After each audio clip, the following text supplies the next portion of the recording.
क्षेत्र शिरडी में इन महत्वपूर्ण स्थानों में समाधि मंदिर का बड़ा महत्व है। यहाँ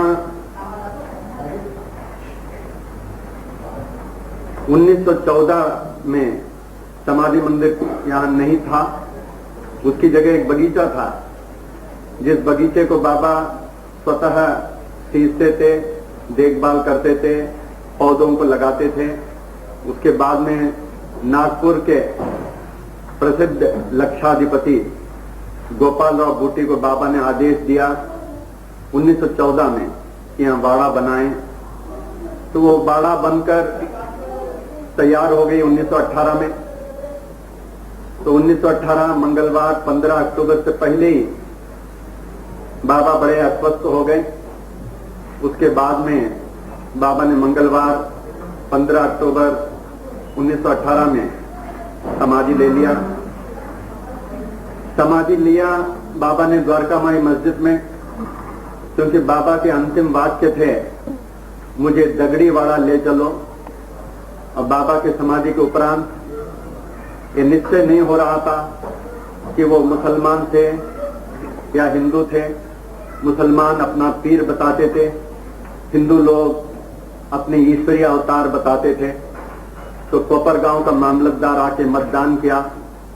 हिंदुओं की संख्या अधिक होने के कारण बाबा के पावन पवित्र पार्थिव शरीर को हिंदुओं को दे दिया गया। अब बाबा के अंतिम इच्छानुसार बाबा के पावन समाधि मंदिर में बना दी गई। 1918 में मंगलवार 15 अक्टूबर को दशहरा के उपरांत लगभग 2-2:30 बजे जब एकादशी प्रारंभ हो चुकी थी, तभी बाबा ने अपने अंतिम सांस द्वारका माई में छोड़ा। और बाबा की इच्छानुसार तो बाबा के दिव्य पवित्र पार्थिव शरीर का स्थान समाधि मंदिर गोपाल राव बूटी मंदिर में दे दिया गया, जहां आज असंख्य लोग विश्व के कोने कोने से आकर बाबा की कृपा आशीष को प्राप्त कर रहे हैं। बाबा की समाधि लेने के उपरांत भी यहाँ काफी लीलाएं, काफी चमत्कार हुई हैं। जब बालाजी पिलाजी गुरु तात्या पाटिल आदि समाधि के ऊपर रात को विश्राम कर रहे थे, तो एकाएक कुछ संगीत का आवाज आया समाधि से। तो लोगों ने सोचा यहाँ कोई आकर संगीत वाद्य कर रहा है। जैसे नीचे आए तो कुछ नहीं, लेकिन समाधि से संगीत की आवाज आ रही थी और समाधि जल से भर गया था। समाधि जल से भर गया था। ये बड़ी आश्चर्य की बात है। ये जानकर लोगों को बड़ा आश्चर्य होगा कि समाधि मंदिर के स्थान जहां है वो नीचे बहुत पानी है, अभी बहुत पानी है। तो बाबा के अंतरंग भक्त माधव राव देश पांडे के निरीक्षण में, देखरेख में ये समाधि मंदिर, और समाधि मंदिर के नीचे एक तहखाना है जहां बाबा के दगीना बर्तन आदि रखा जाता था। उस समय हम लोग देखते थे। समाधि मंदिर के नीचे एक तहखाना है और समाधि के बाजू में एक मंदिर भी था। तो प्रारंभ में वो कुआं था, समाधि मंदिर के बाजू में कुआं था। वो कुआं भी पानी से भरा रहता था और तहखाना भी भरा रहता था। तो इन लोगों के सामने एक समस्या आई कि तहखाना के पानी को किस प्रकार दूर किया जाए, जितना बार निकालें उतने बार पानी भर जाए। तो एक को आदेश हुआ कि कुआं को भर दें, मिट्टी से भर दें, तब तहखाना का पानी जो है स्वतः अपने आप बंद हो जाएगा आना। तो कुआं को जो है भर दिया गया। उसके बाद में तहखाना का पानी अपने आप रिक्त हो गया जल से। अभी तो खैर उस नीचे वाले तहखानों को बंद कर दिया गया। वहां उस तहखाना में उस समय जब गोपाल राव बूटी थे, उद्धव माधवराव देश पांडे, जिसका आपने अभी दर्शन किया, जिसका जन्म 1907 का है, बाबा के समाधि के समय 11 साल के थे। तो वो ये तहखाना में बाबा के दगीना और बर्तन की देखभाल करते थे। तो गोपाल राव बूटी उस समय उनको 35 रुपया महीने में देते थे। तो इस समाधि मंदिर का महत्व, ये बड़ी जागृत समाधि और मूर्ति। बाबा के समाधि के उपरांत अनेकों बड़े बड़े विश्व प्रसिद्ध मूर्तिकारों से शिरडी वालों ने कोटेशन मांगा और मूर्ति का प्रतीक दिखाने को बताया। तो बॉम्बे के सुप्रसिद्ध लेमिंगटन रोड कांग्रेस हाउस के सामने तालिम साहब स्टूडियो, जिसके मूर्तिकार बालाजी वसंत तालिम, उनकी मूर्ति, बनाई हुई मूर्ति यहाँ के लोगों को पसंद आया, तो उनको ही मूर्ति बनाने के लिए कह दिया गया। तो बालाजी वसंत तालिम जो इसके संपर्क में थे, वो कहते हैं जब मूर्ति मैंने बनाना प्रारंभ किया, जगह जगह से आवाज आता था कि यहाँ सिजिल चलाओ, इधर मत चलाओ, यहाँ थोड़ा अधिक हिस्सा रखो, यहाँ कम रखो। तो इस प्रकार बाबा के गाइडेंस से वो मूर्ति बनाया। ये मूर्ति बाबा ने बनाई है। तो ये इटालियन मार्बल की मूर्ति है, 5 फीट 5 इंच की मूर्ति। अगर इस मूर्ति को कहें बहुत अच्छा तो अनुचित है। अच्छा ही नहीं, सारे विश्व में सर्वोत्तम उत्तम मूर्ति है। जब हम लोग अपने पनवेल आश्रम के लिए शिरडी के मूर्ति से भी अच्छा बनाने के लिए अमेरिका, यूरोप के कई जगह गए, बाद में वर्ल्ड के बेस्ट स्कल्पटर डॉक्टर निकोले के पास गए, वर्ल्ड बेस्ट नंबर 2 ने नंबर 1, उनसे अपॉइंटमेंट लेकर के गए। तो उनको बाबा का प्रोफाइल दिखाया, शिरडी के चारों ओर फोटो, बड़े बड़े फोटो दिखाया। उनको कहा हमारे पनवेल आश्रम के लिए हमें शिरडी के मूर्ति से भी अच्छा बनाना चाहते हैं हम लोग, ये आप बना करके दें।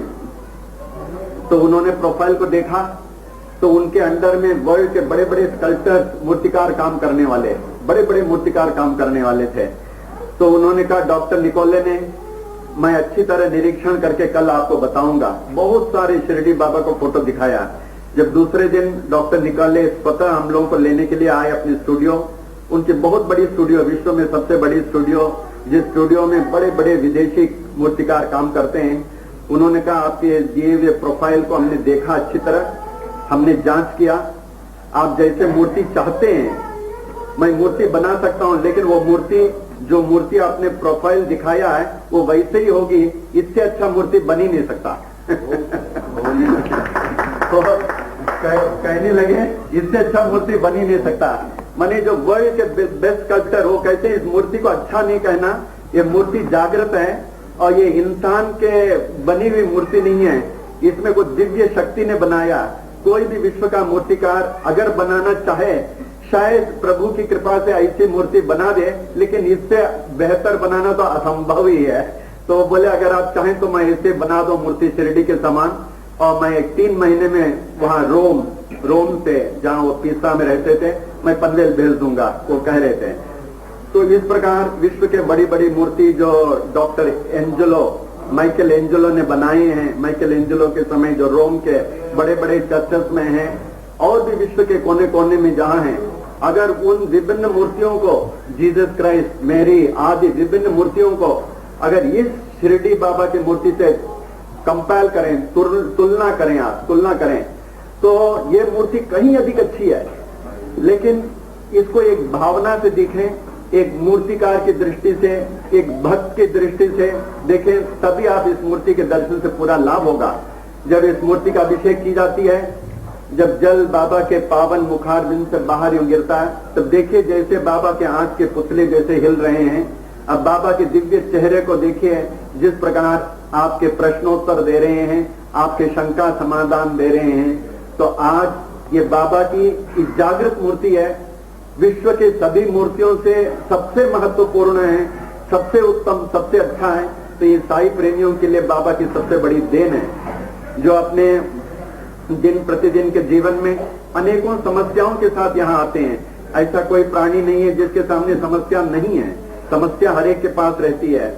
नाना प्रकार की समस्या लेकर जब मूर्ति के सामने खड़े हो जाते हैं हाथ जोड़कर, या साई महिमा का पाठ करते हैं, साई के ध्यान में रहते हैं, ऐसा लगता बाबा बैठे हैं, मूर्ति नहीं है, बाबा मूर्ति से बाहर जागृत बैठे हैं। और इस मूर्ति की दूसरी महत्व, जब 5 बजे यहाँ भोपाली होती है, 5:15 बजे काकड़ आरती, 6 बजे जो अभिषेक होता है, जो पहला जल जो बाबा के ऊपर जो डाला जाता है, उस जल में इतना करंट, इतने तरंगे रहते हैं, उस जल को अनेकों मरीज लोग ले जाते हैं, उस जल को पीते हैं और अनेकों ना ठीक होने वाली बीमारियों से अपना निवारण प्राप्त कर लेते हैं।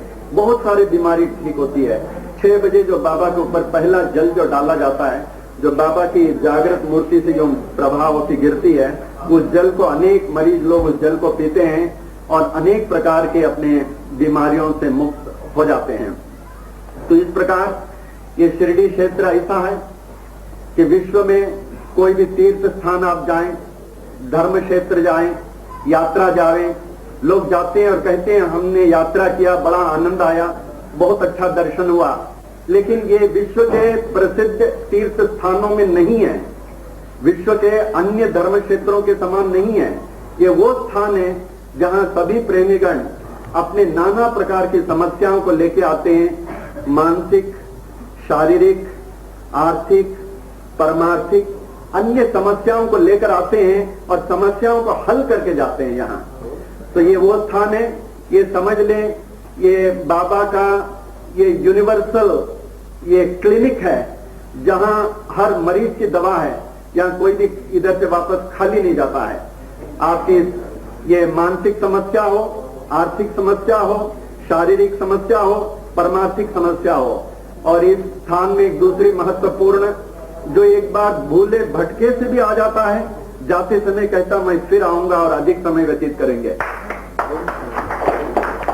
जब आप दूसरे स्थानों से लौटते हैं, आप कहते हैं दर्शन हो गया, बड़ा आनंद आ गया, लेकिन जब आप शिरडी से लौटते हैं, आप घर में जाके लोगों से कहते हैं हम शिरडी गए, बाबा का दर्शन हुआ, हमारी समस्याएं हल हो गई, अगले बार हम तुम लोग को भी ले जाएंगे।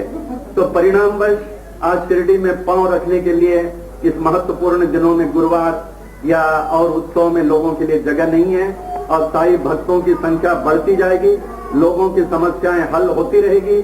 अब बाबा की जागृत अवस्था दिन प्रतिदिन और बढ़ती जा रही है, लेकिन जैसा कहा गया आरती में, जया मनी जैसा भाव तया तैसा अनुभव है।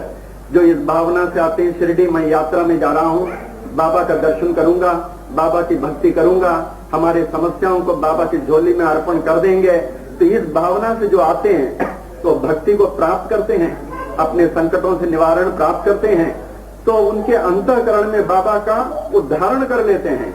तो धन्य है वो साई प्रेमी, ऐसे श्री क्षेत्र शिरडी में आकर बाबा की इस भावना से दर्शन पाकर बाबा की भक्ति में लगकर अपने जीवन को सार्थक और सफल बना रहे हैं।